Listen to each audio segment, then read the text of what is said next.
अस्सलाम वालेकुम व्यूवर्स, मैं हूं आपके दिल का स्पेशलिस्ट डॉक्टर मुजीब पीरज़ादा। ये हमारी जो वीडियो है ये समझ लें कि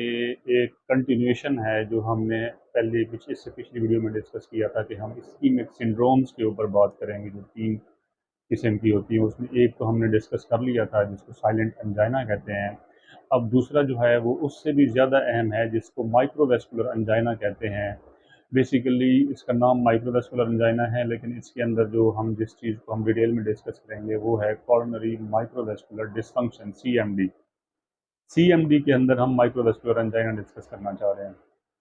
असल जो जो जो समझे मसाइल हैं उनको सीएमडी कहते हैं, कॉरोनरी माइक्रोवेस्कुलर डिसफंक्शन। अच्छा, बेसिकली जब हमें कोई चेस्ट पेन वाला पेशेंट हम जब एडमिट करते हैं उसको, या इवन ओपीडी में हम चेक कर रहे होते हैं और फिर हमने जो है ना उसका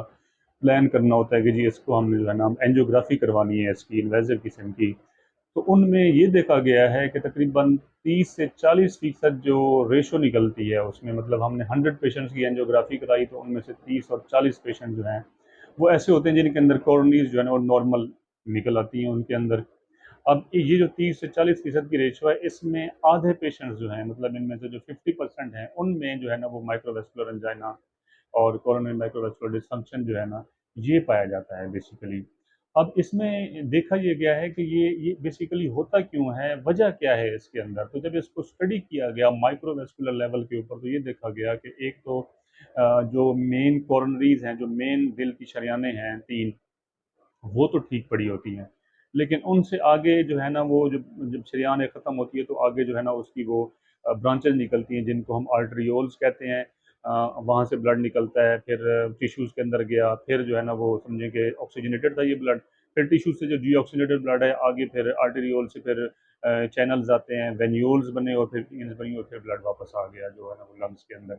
ऑक्सीजन उसके अंदर ताकि शामिल हो। तो वो जो आर्टेरियोल्स हैं, जो आर्टरीज के बाद एक उसकी आगे छोटी छोटी ब्रांचेज हैं, वहाँ पे मसला पाया जाता है ये माइक्रोवेस्कुलर एंजाइना के अंदर। होता यह है कि जब डिमांड बढ़ती है, जब आपकी ऑक्सीजन की डिमांड ज़्यादा चाहिए होती है किसी भी कंडीशन के अंदर, दिल के ऊपर थोड़ा सा लोड पड़ता है, तो मसला ये होता है कि उसमें ब्लड ज़्यादा चाहिए होता है और कॉर्नरीज के अंदर ये अल्लाह ताला ने सिस्टम रखा है कि वो उस टाइम पर थोड़ी सी खुल जाती हैं, डायलेट हो जाती हैं ताकि ज़्यादा ब्लड फ्लो जाए। तो आगे जब माइक्रोवेस्कुलर लेवल पे हम देखते हैं और आर्टरियोल्स जो हैं कॉर्नरीज, उनके अंदर वो डायलिटेशन होती नहीं है, वेजो डायलिटेशन वो हम गेन नहीं कर पाते, जिसकी वजह से फिर क्या होता है कि ये जो है ना पेशेंट को अंजाइना होता है, पेशेंट को चेस्ट पेन होती है, सिम्टम्स होती हैं और वो पेशेंट जो है ना वो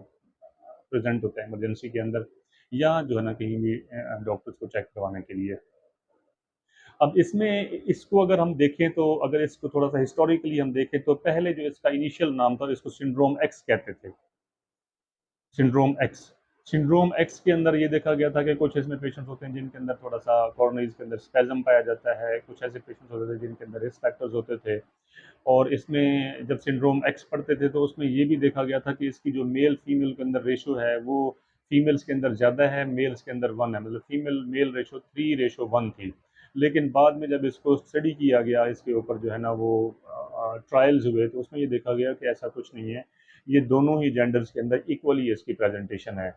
और फिर अगर इसकी हम थोड़ा सा देखें कि इसके अंदर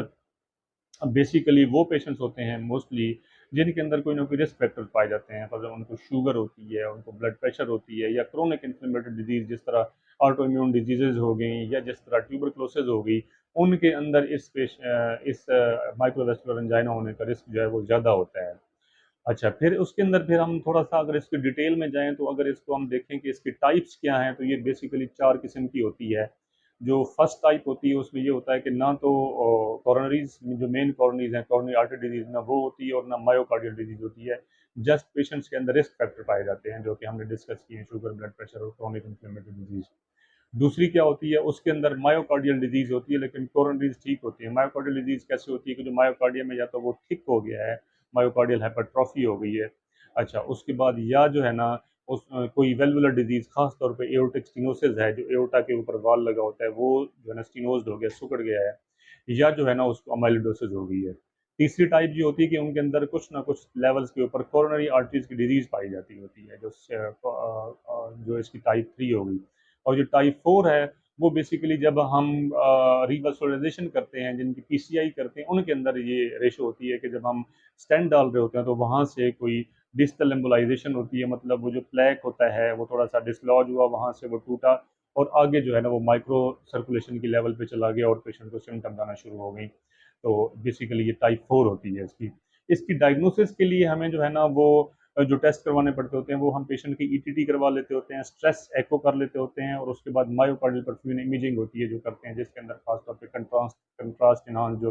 कार्डियक एमआरआई है वो करते हैं। उसके बाद पोजिट्रॉन इमिशन टोमोग्राफी पेट जिसको कहते हैं वो कर लेते होते हैं इसके अंदर। और जो इसके लिए स्पेसिफिक टेस्ट है वो ये है कि हम इन्वेजिव जब एंजियोग्राफी करते हैं, कॉर्नरी एंजियोग्राफी, तो उसके अंदर हम इसको CFR कॉर्नरी फ्लो रिजर्व जो है वो बेसिकली हम कर लेते होते हैं और उसकी लेवल्स देखते होते हैं। अगर तो वो लेस देन 2 है तो फिर हम जो है ना कहते हैं कि इसको जो है ना वो माइक्रोवेस्कुलर एंजाइना की लेवल पे डिजीज है।